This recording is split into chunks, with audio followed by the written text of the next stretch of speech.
కవిత bail పిటిషన్లు కొట్టేసింది court. Money laundering పాల్పడినట్లు సాక్ష్యాధారాలు ఉన్నాయని ఢిల్లీ హైకోర్టు చెప్తున్నది. ఇక్కడ ట్రాన్సాక్షన్స్ చాలా క్లియర్గా ఉన్నాయి.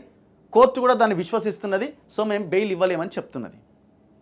పాపం తండ్రిది ఇట్లా, కూతురిది అట్లా. ఆమెదేమో సారా దందా, ఈయనదేమో పైసల దందా, మొత్తం కమిషన్ల దందా.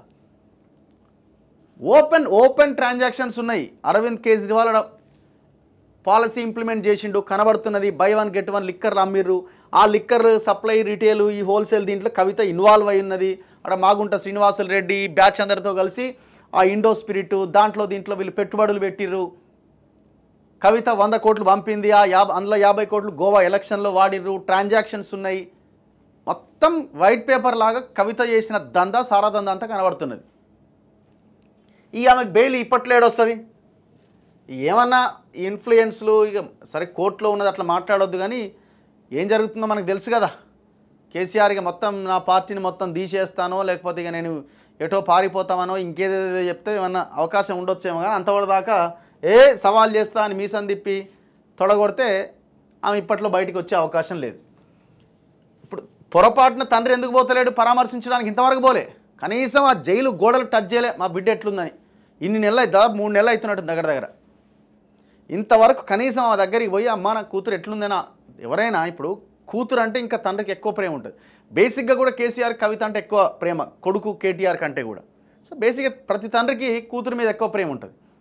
మరి అట్లాంటి కూతురు అరెస్ట్ అయ్యి 3 నెలలు ఉంటే ఎట్లుండ బుద్ధి అవుతుంది చూడకుండా.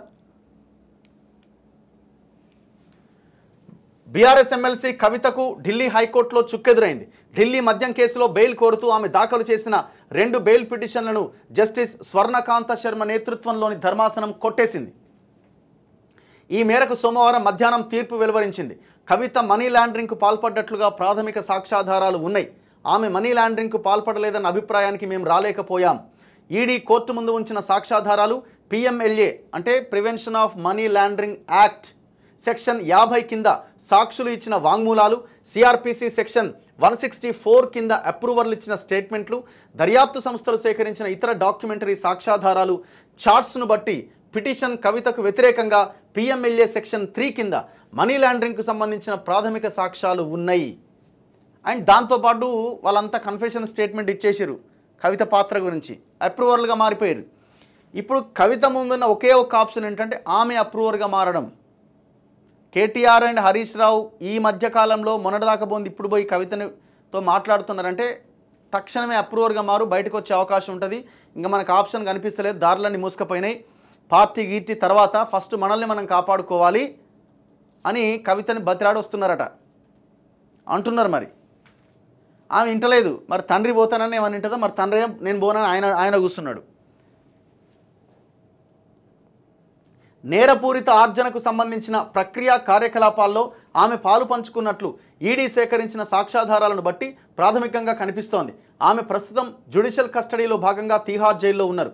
ఈ కేసులో బెయిల్ కోసం కవిత దాఖలు చేసిన పిటిషన్లు కొట్టేస్తూ ఇక్కడి రౌజ్ అవెన్యూ కోర్టు మే 6వ తేదీన తీర్పు వెలువరించడంతో దాన్ని సవాల్ చేస్తూ ఆమె మే 9వ తేదీన ఢిల్లీ హైకోర్టును ఆశ్రయించారు. దీనిపైన మే 24 నుంచి 28 వరకు వాదనలు కొనసాగినాయి. న్యాయమూర్తి స్వర్ణకాంత శర్మ మే 28వ తేదీన జడ్జిమెంట్ రిజర్వ్ చేస్తూ అదే నెల 30 లేదా 31వ తేదీలో తీర్పునిచ్చే ప్రయత్నం చేస్తామని ప్రకటించారు. ఆ తర్వాత న్యాయస్థానానికి వేసవి సెలవులు ప్రారంభం కావడంతో తీర్పు వెలువరించలేకపోయారు. సోమవారం కోర్టు పునఃప్రారంభమైన నేపథ్యంలో సిబిఐ, ఈడీ కేసులు రెండింట్లో కూడా ఆమె బెయిల్ పిటిషన్లు కొట్టేస్తూ తీర్పునిచ్చారు. ఢిల్లీ మద్యం విధానాన్ని తనకు అనుకూలంగా మార్చడానికి వీలుగా కవిత ఆప్ అగ్రనేతలకు 100 కోట్ల ముడుపులు చెల్లించారన్నది దర్యాప్తు సంస్థల ఆరోపణ.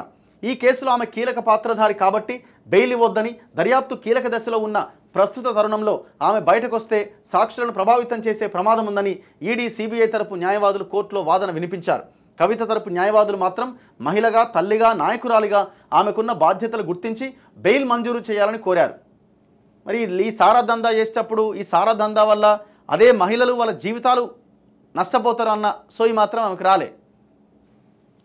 ఇప్పుడు ఆమెకి ఇప్పుడు మహిళ అని గుర్తొచ్చింది. మరి ఒక మహిళగా నేనెట్లా సారా దందా చేస్తా, ఇది మహిళల జీవితాలతోని, వాళ్ళ ప్రాణాలతోని, వాళ్ళ కుటుంబాలతోని ఇది కదా, ఆటలాడే మద్యం కదా ఇది అని మాత్రం ఒక మహిళగా ఆమెకు గుర్తుకు రాలి. ఇప్పుడు నేను మహిళని, నేను నాయకురాల్ని అని ఇప్పుడు ఆమెకు గుర్తొచ్చింది. దౌర్భాగ్యం. నెక్స్ట్ ఆంధ్రజ్యోతి విషయానికి వద్దాం. ఆంధ్రజ్యోతిలో